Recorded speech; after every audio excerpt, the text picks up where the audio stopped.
Will a recession kill the short-term market? Will bookings dry up? Will rates crash? The answer isn't a simple yes or no, because like most things in real estate, it depends on when you bought it, how you bought it, how much you bought it for, and how you're operating it. In this video, we're breaking down if recessions actually do affect STRs and how smart investors can not only survive, but they can thrive in this market.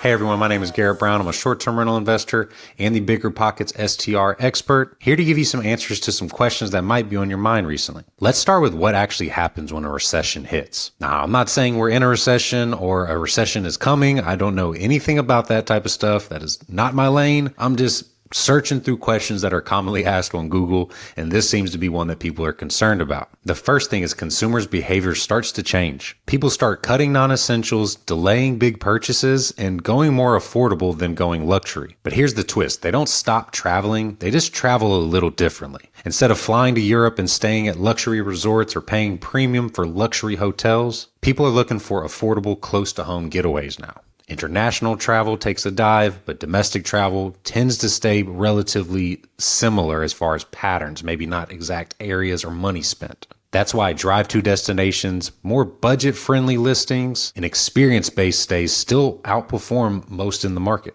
Let's talk a little history here. Don't click out, I don't want to bore you here, but let's think about 2008 during the recession. Hotels took a huge hit for the most part, but vacation rentals in a lot of areas actually grew. This is because families pulled together, they drove instead of flew, and they were looking for affordable spaces with kitchens and pantries and places they can cook within. You're going to hotels, you're going to restaurants, you're going out to shows, you're not all together. It's a lot harder to pool your resources in a hotel. Think about 2020 when everything shut down. STRs exploded in nature-based markets. People were done being stuck inside. They were ready to get out. They wanted space, flexibility, and peace just to get away from any of the craziness going on. And you could just not get that at a hotel at that time. These aren't just one-off moments. These are patterns. But let's not be positive Polly over here, because some STR markets do get hit pretty hard during a recession. The usual common threats here are going to be overpriced, oversized homes in cities with high regulations or high tourism taxes, luxury listings that don't really designate themselves as different,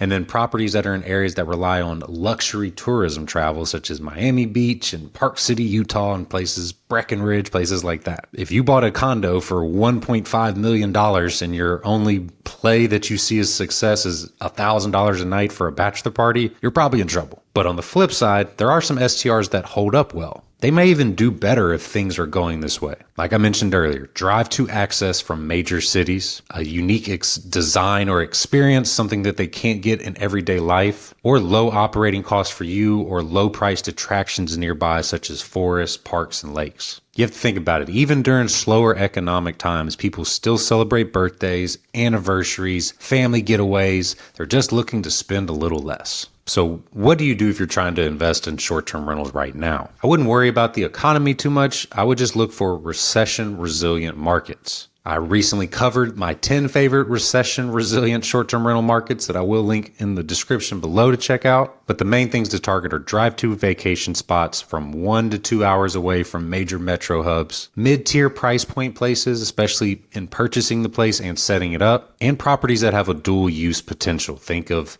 having short-term rentals during the summer and pivoting to mid-term rentals during a college year or something along those lines. Don't over leverage yourself. Pay attention to the seasonality of areas. You don't want to get into a place after peak season and then don't have the cash reserves to pay for these slow months that may be coming up, no matter what kind of, economic climate that we're in. Not all markets are year-round hustle and bustle. But the bottom line is recession or a fear of recession rule out a lot of these speculators that are possibly buying and not as interested as maybe you are. This forces hosts to actually run a business, be efficient and smart with their operations, and really cater to the guest experience to become one of the elite hosts in their area and let their asset that they purchased grow in equity to fund both sides of their life. If you need help analyzing markets, being a better host, keeping your expenses down, and saving on taxes, this is the right channel for you. Thank you for making it all the way to the end of the video. Please subscribe if you haven't. Let me know in the comments if you have any questions, and I'll see y'all in the next one.